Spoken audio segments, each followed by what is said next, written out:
Hello everyone, this is Defense Politics Asia, and this is the summary for the day of 1001 for the 20th of November. We're going to start off from the Kherson front going up and end at Kursk because there's some major news.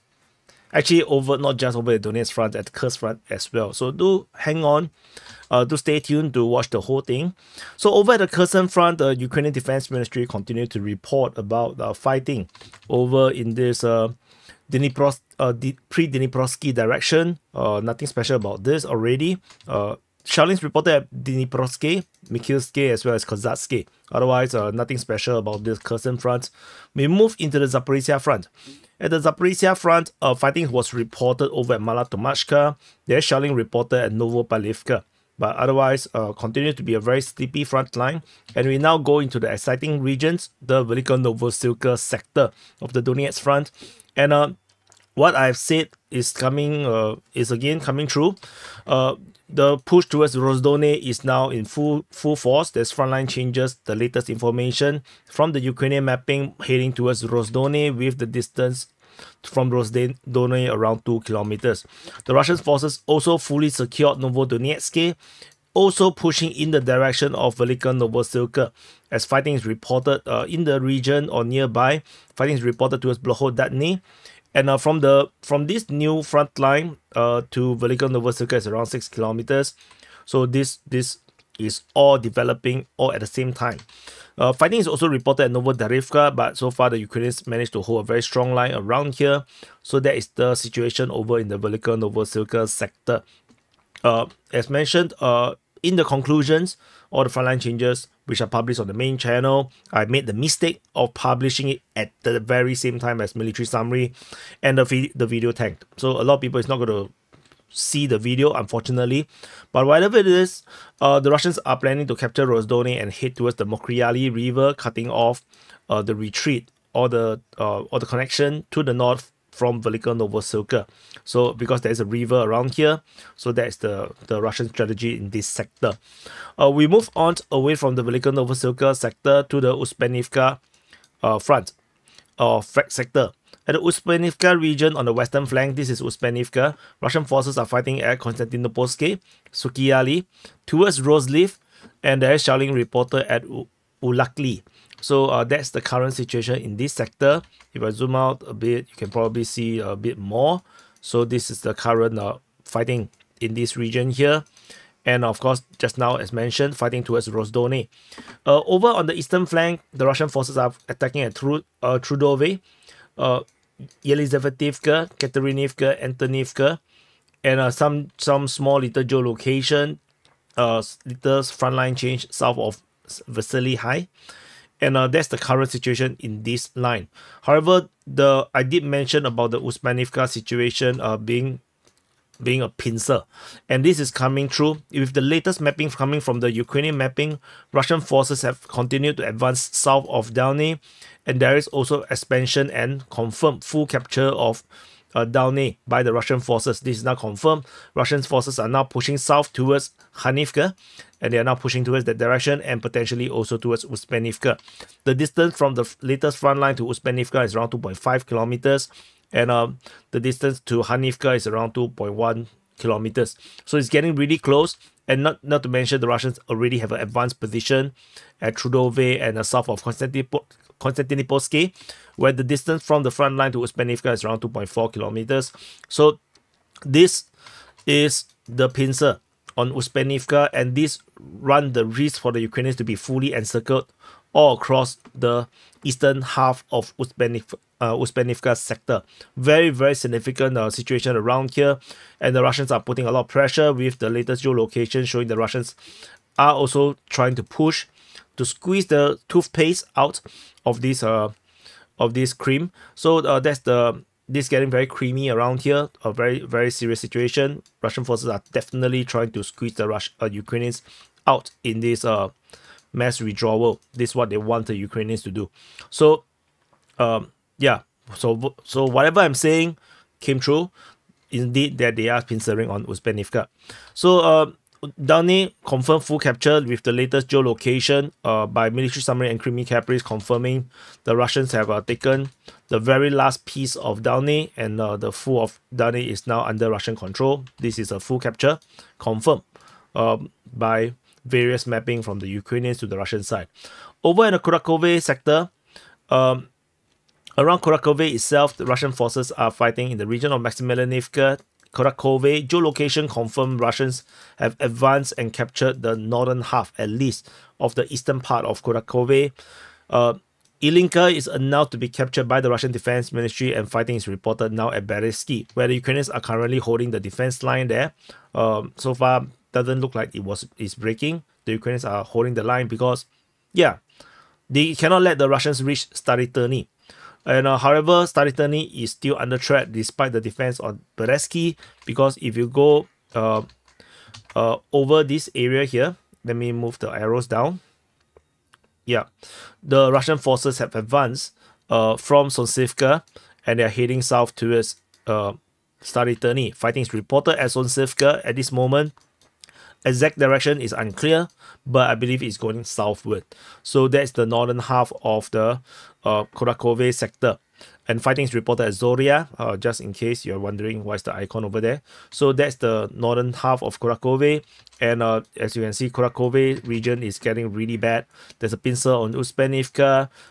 Russians have already taken the eastern part of Kurakove. Stariterny is under threat from two different directions. And if the Russians hit here, capture this, entire region here will be encircled.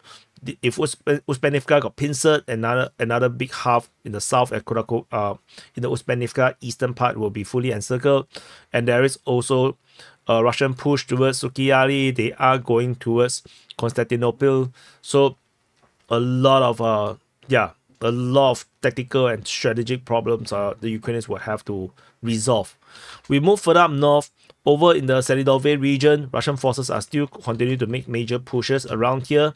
This is the main push over in the Pokrovsk sector, or Pokrovsk front, where the Russians are expanding their control around this area, moving along the railway line. This is the railway line. They are moving along the railway line with fighting reported at Petrivka, Krekhodivka, Pustinka, Yurievka, Novo-Oleksievka, Puskine, as well as Zovte. So this is one big massive arrow in the northwesterly direction. This is the current major push by the Russian forces in this sector. And moving further up north, over in the Pokrov front, Pokrov sector, Russian forces are fighting at Deschanske, Lisivka, Krutya, Krasnaya, Promin, and Myrolubivka. Ukrainian forces have taken back some land in the west of Krasnaya, while the Russians confirmed to have captured the full tree line over at the Sukiya region. So if I zoom in, you probably see Russians taking the tree line around here. This is confirmed by geolocation. However, Ukrainians are geolocated in that location, confirming that they have at full control over that patch of the forest, which was previously claimed by the Russian sources. So that's the current situation, with Russians continue to make pushes over at Krasnaya and Krutya. So surprisingly, the MKK line continued to hold. So this is MKK, Mykolaiivka, Krasnaya, Krutya. So that's the current situation in this sector. We move away from the Pokrov front. Over at the New York front, fighting is reported over at Sukabalka, Skibinivka, as well as Toretsk. Tentatively, no more additional information is known over the past 24 hours. So let's continue to move on from here. There's fighting reported at Druzhba, though. Missed out this, but nothing particularly important there. Over in the Bakhmut front, at the Bakhmut front, we have geolocation of airstrike, I believe. This airstrike, yes, at Peteshny. Also, shelling is reported at Mykolaiivka. Fighting is reported at Chasivya, Minkiivka, as well as Zaliniansky. So that's the situation at the Bakhmut front. I don't think anything major is happening around here. I have already mentioned all the time that there is no reasons for the Russians to go for a major offensive against such a tremendous line around here. You can see this lightning. Okay, so over at the Sivas front, we have fighting reported in the Serbianka region, Kharkovivka region, as well as Sivers. Nothing particularly outstanding around here, in my opinion. Over at the Kremyanoe front, we have fighting reported through the Serbiansky Forestry, Toske, Zarishny, Terny, as well as Ivanivka. At Ivanivka, there is a Russian airstrike being reported. So it's like, you don't look like, you know, it's like this town is so small, this is a tiny village, but it doesn't stop attention from the Russian command to drop airstrikes. Literally calling an airstrike on a very small village just shows that things are very, very integrated right now. That they are using airstrikes as tactical support, not just on strategic bombings or very obvious fortified targets, but like you may be in a small village, but you could still be targeted by an airstrike, and I think that is quite scary, as a defender for the Ukrainian side. So over in the Svetove front, which is also probably the Borova front, fighting is reported at Zeleny High, Nadia, Novo Yehorivka, this is Novo Yehorivka, Cherneskaya, as well as shelling reported at Izumske. So pretty much here and there. Zeleny High probably is the main one, with the attack moving towards Borova around here. So the other lines is just the Russians are trying to straighten the front line, but looks like they have a lot of problems with the Ukrainians really doing a pretty good defense around here. So that's all for this region. Moving further up north, over at the Pischane front, Russian forces are still fighting at Kulyakivka, Zarizove, as well as Lozova. Nothing particularly stand out as well. The Ukrainians continue to make a very strong defense around here to prevent the Russians to have an expanded foothold. But that's all for this area here. And moving into the Kupiansk front, at the Kupiansk front, Russian forces are fighting in the region of Kupiansk, Kusherivka, and Petropavlivka. There is an airstrike in the center of Kupiansk on the western bank, but that's all. Nothing stand out for now. So far, no more news regarding the Russians that is in the center of the Kupiansk. I think they're all dead, all captured. We move on to the Kharkiv front. At the Kharkiv front, there is fighting reported at Voschansk, Stadisia, as well as Lipsy. Geolocation of Russian missile strike at Slobozansky. Shelling is reported at Boschova as well as Chernolazivka. But otherwise, nothing's particularly stand out to me as well.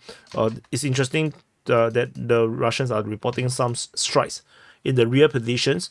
Yeah, very unusual. Not unusual, but very meaningless. So anyway, we move on to the Kursk front. At the Kursk front, major news. Over in the northern flank, the Kremyanoe line has collapsed. According to the Ukrainian mapping, Russian forces have captured all of this area here, fully capturing the forest southeast of Ogovka, and the Russians have fully captured all of these areas here around Kremyanoe, confirming full securing of the town of Kremyanoe. So the next Ukrainian stronghold is probably around Kremyanoe. Around here, this forest, this area is the next strong Ukrainian defense.